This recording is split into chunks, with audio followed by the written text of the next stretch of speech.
This week on Talking Royals, the King has been hanging out with some famous faces, and is there tension between the palace and Downing Street over the official visit of Donald Trump?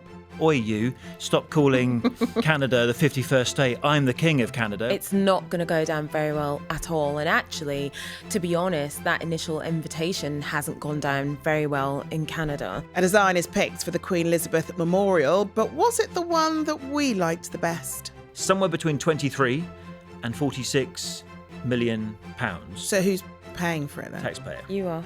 Oh. And we'll talk all about Prince William's puppy problems. Yikes. Probably should have gone down to Battersea to get yourself a new pet.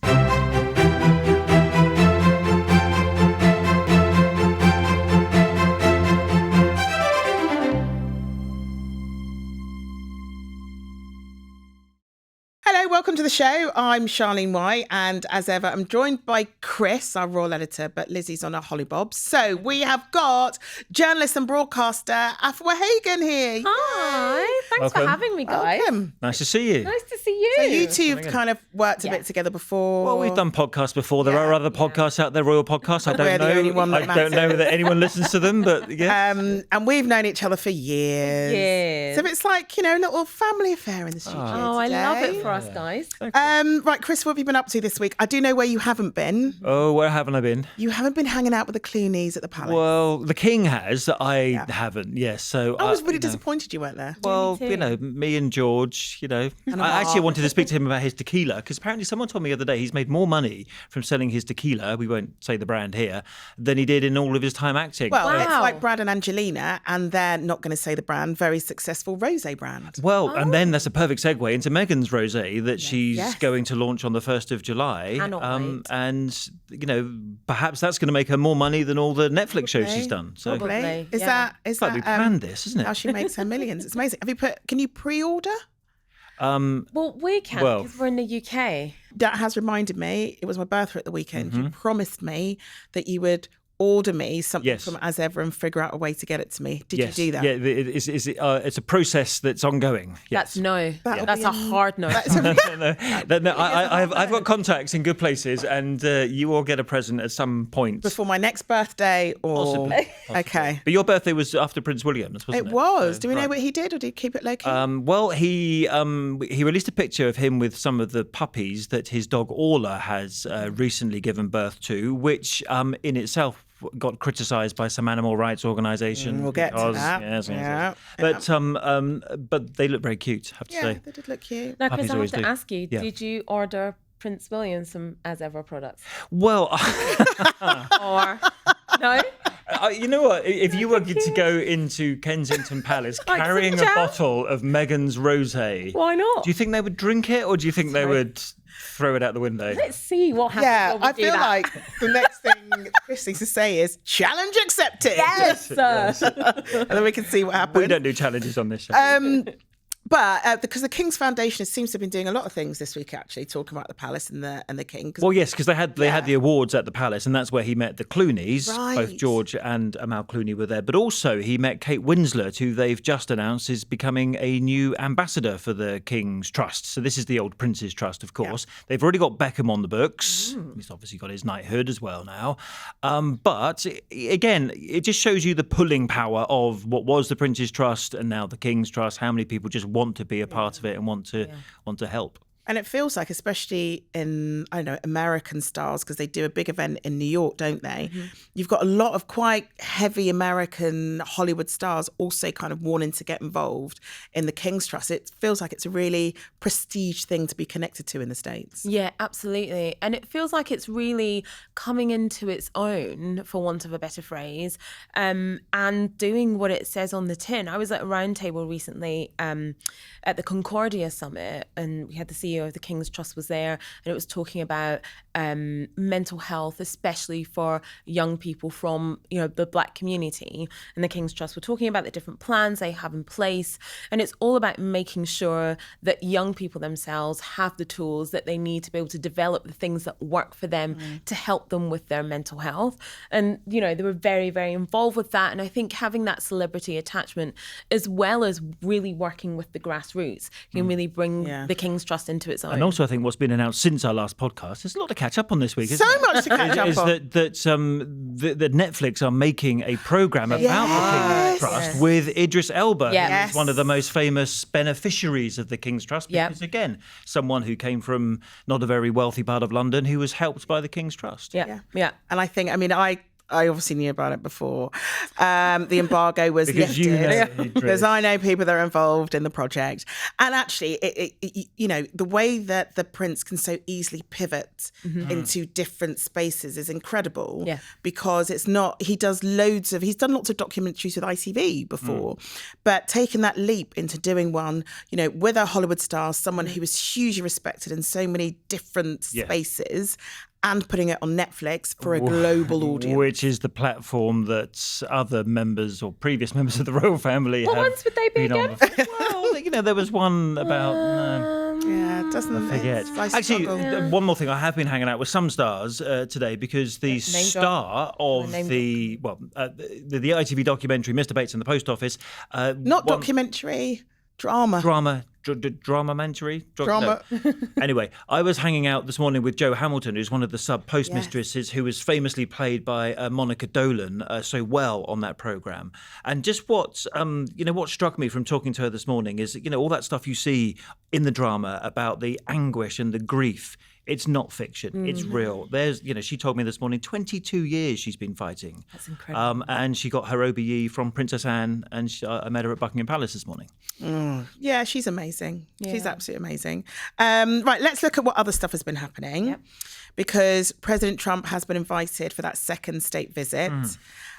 He was invited during Starmer's visit to the White House, and that's all been confirmed. Well, listen, I know Afua's got some important stuff to say about how they see this in Canada, because Afua does a lot of work with them, and we'll come to that in a minute. But basically, Keir Starmer went over famously to the White House, says, please, Mr. Trump, come for a second state visit, an unprecedented second state visit, because he came in his first term in 2019. What the King wanted, however, was to meet Mr. Trump beforehand, a private meeting, they call it. It could have been like at Balmoral when Donald Trump was overseeing one of his golf courses, and then they might have had a chat about, oi, you, stop calling Canada the 51st state. I'm the King of Canada, and we spoke about this a lot a couple of weeks ago, didn't we, in the podcast we did from Canada. And it was going to iron out some of those little wrinkles. They couldn't align the diaries between the White House and Buckingham Palace. So they've just now gone full-on planning for the state visit. And I think it's going to be right on mid-September, 15, 16 September. Oh, okay. Yeah. Now, the reason why it could be slightly contentious in Canada, Afua, you are Royal Correspondent for CTV News, which is a Canadian broadcaster. It's not going to go down very well there, is it? It's not going to go down very well at all. And actually, to be honest, that initial invitation hasn't gone down very well in Canada. We had the King there for the speech from the throne, the opening of Parliament under the new Prime Minister, Mark Carney, just last month. And the King was hugely well received in Canada. But also the conversation was, look, you are our monarch. We're a sovereign nation. We cannot and will not be taken over by Donald Trump or anybody else for that matter. We will not become the 51st state.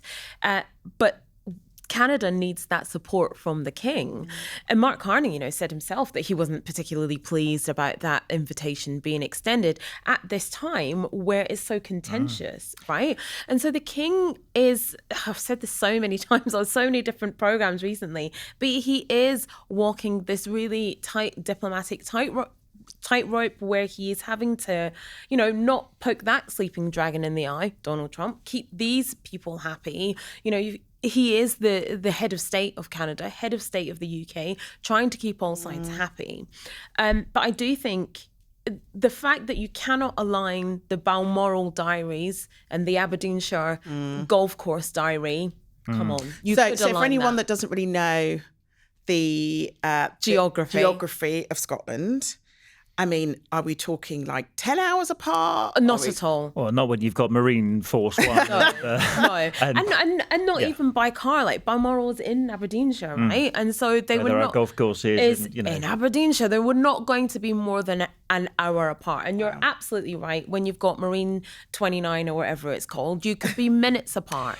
And I think that actually that meeting has not happened because the king would have preferred that state visit didn't happen this year, that it happened next year when things had calmed down. And that rhetoric from Donald Trump has died down. You know, we haven't really heard him mention it recently. He's got a lot of other things that he's trying to sort out. Exactly. But also, he changes his mind every depending on your view. Well, but he changes his mind every 10 minutes. He might wake up tomorrow and be like, gosh, I haven't said 51st state Canada in a couple of weeks. And then it rears its ugly head again. Yeah, exactly. And I just think Downing Street wants this to happen because for Downing Street, for our government, it's very important that they, strengthen the ties between, the UK and the US. And we've had this kind of trade deal recently. They wanted it to go ahead.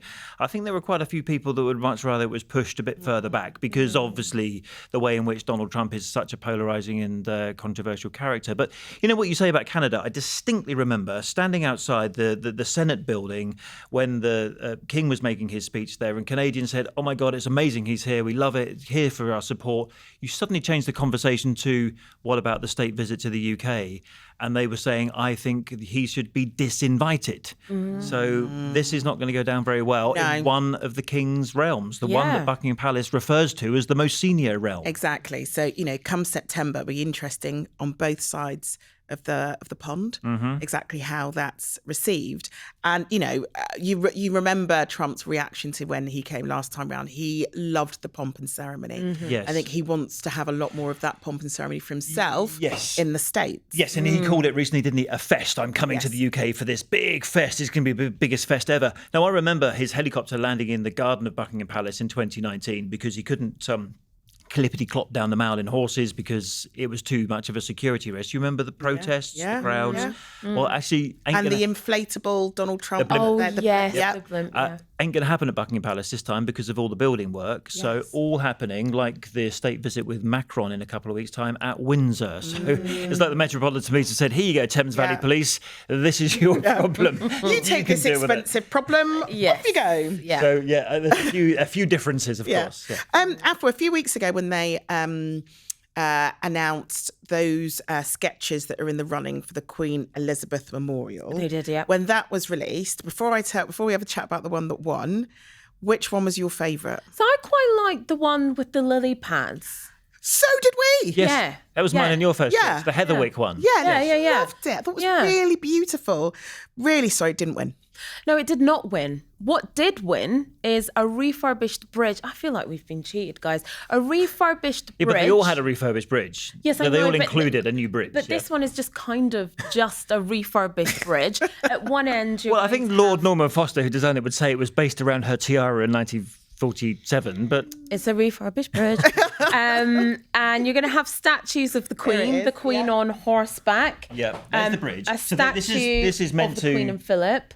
Okay, glass there's the garden. bridge. This is the anyone who's not watching on YouTube and currently looking at pictures, but this is the gardens. And there, I like that statue, but that's not going to be there. No, I know. So it's just an imagining, but I really think they should put that in, that statue of the Queen on horseback. It's got to be on horse. You've got to include a horse. And this is the Prince. This is Prince Philip Gate, so the other end of St James's Park. So this memorial is not just a one thing; it's actually a pathway from one side to the other, and includes the bridge. The bridge at the moment, I have to say, I was there the other day, is just awful. It's like someone in the 1960s went, let's just plonk this horrible concrete thing here and make it really narrow so that no one can get past one another when they're stopping. Because who would want to walk through these gardens? No. So I'm up for new bridge. Yeah. Well, we had a chat to Lord Foster about it, didn't we? Let's take a listen. It's a route which is used regularly by Londoners, but also by visitors, by tourists. So the opportunity to explain, to communicate this amazing legacy, I mean, that is, it's a blessing. Feels like a lot of words for what Afua just described as a refurbished bridge. But you've been talking to Alex Holmes about this, haven't you? Explain who he is. So Alex Holmes is the Deputy CEO of the Diana Award. He was also one of the late Queen's young leaders, and he's sitting on the committee. So remember in the podcast a few weeks ago, we had Lord Robin Janvrin, no less, the Queen's former private secretary, who's the boss of the committee. And they had to take the 5 designs we discussed a few weeks ago and choose the number one, the Foster one.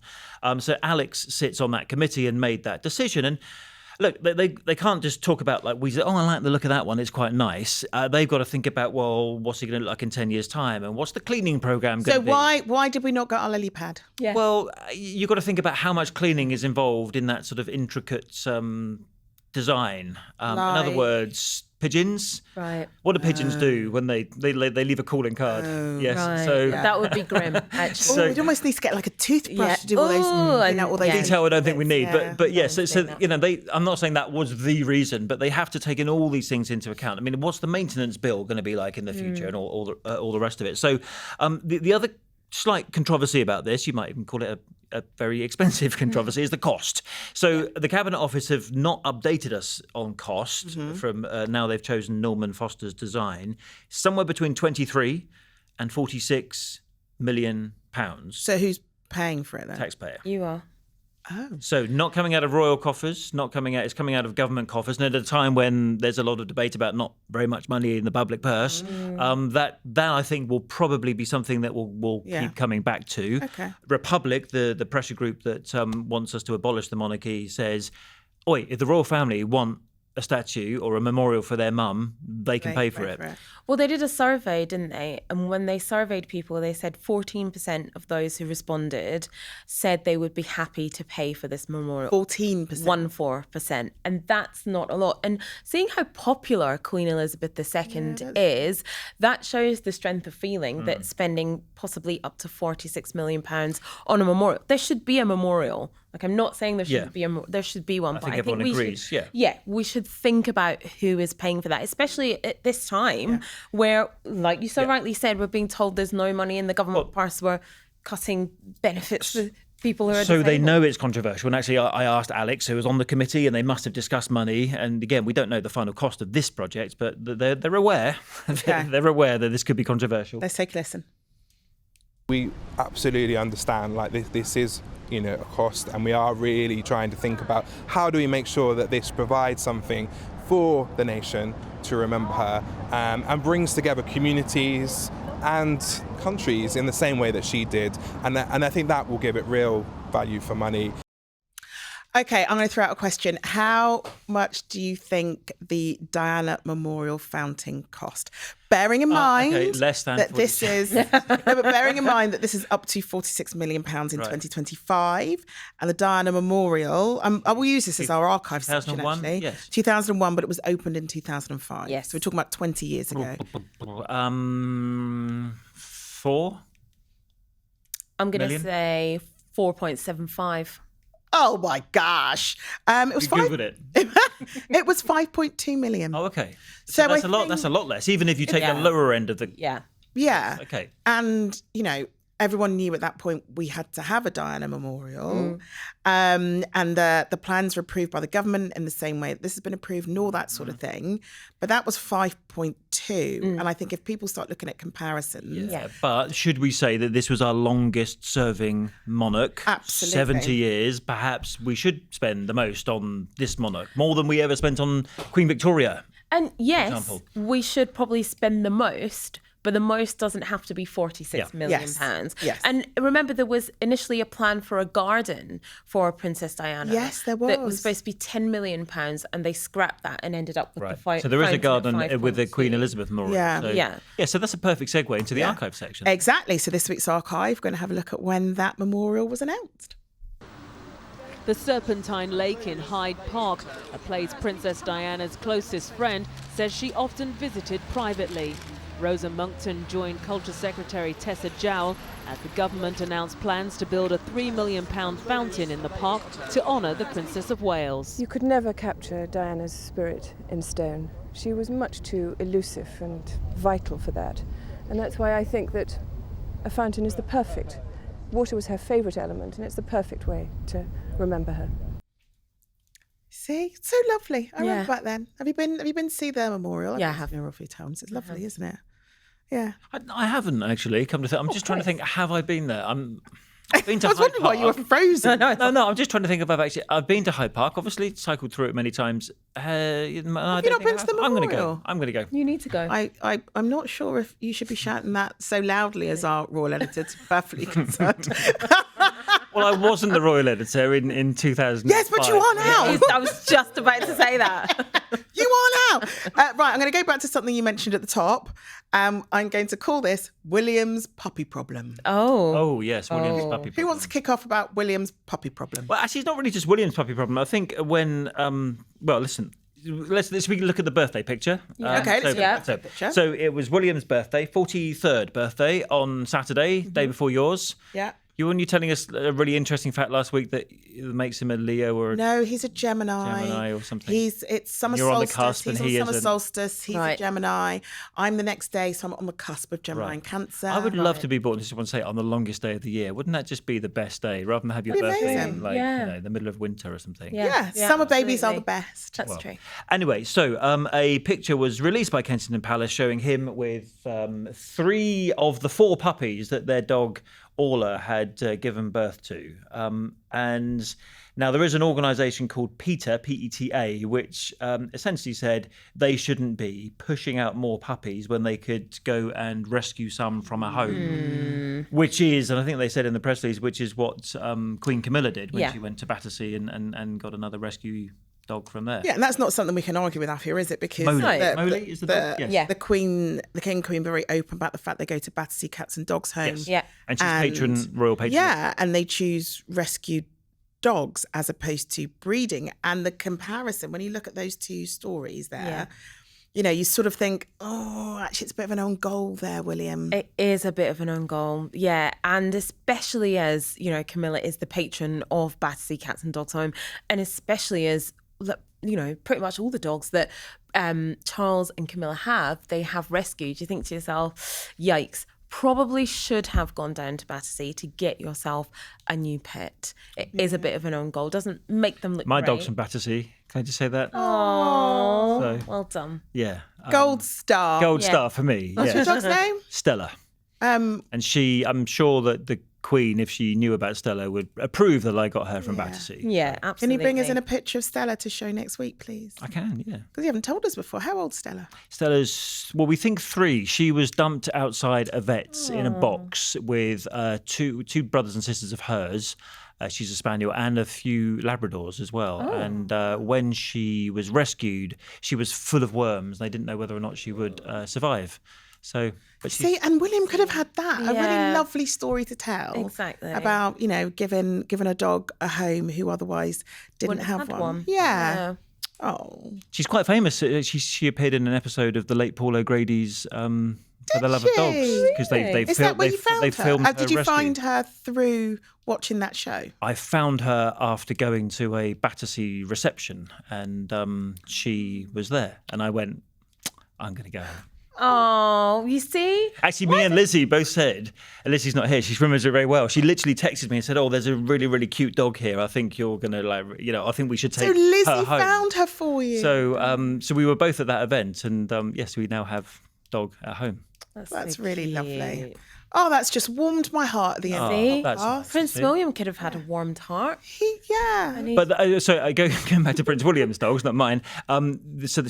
Their dog, Orla, had 4. The Kensington Palace specifically said wouldn't tell us how many he kept and how many they've given away or sold to family or whatever else. Right, So okay. we don't know how many are living in his house. I suspect from here on in they'll be taking a visit to Battersea. I think Dog so. and Cat Home. Afua, it's been a joy having you on the Aw, podcast. thanks for having me, guys. Will you return again? Yes, and I'm going to bring my As Ever Rose. I'm quite excited about your As Ever. That's product. when you have to come on when your As Ever package Yes. comes and we can, because I bring really my want to As- taste the sprinkle. Yes, I'll sprinkle all over the table in the water. I'll bring my jollof sprinkle. You're probably going to get a package about this big. And we'll get one sprinkle. Enough Exactly. for one egg. Yeah. But if you get the wine, more importantly, if you get the There we go. rosé wine. Summer Do you drinks. want me to just very quickly read you what the wine is like? what Yes, it go tastes on. like? We can put the So- sprinkles Not that this is in an the wine, advert Charlene. for the sprinkles Well, in the wine.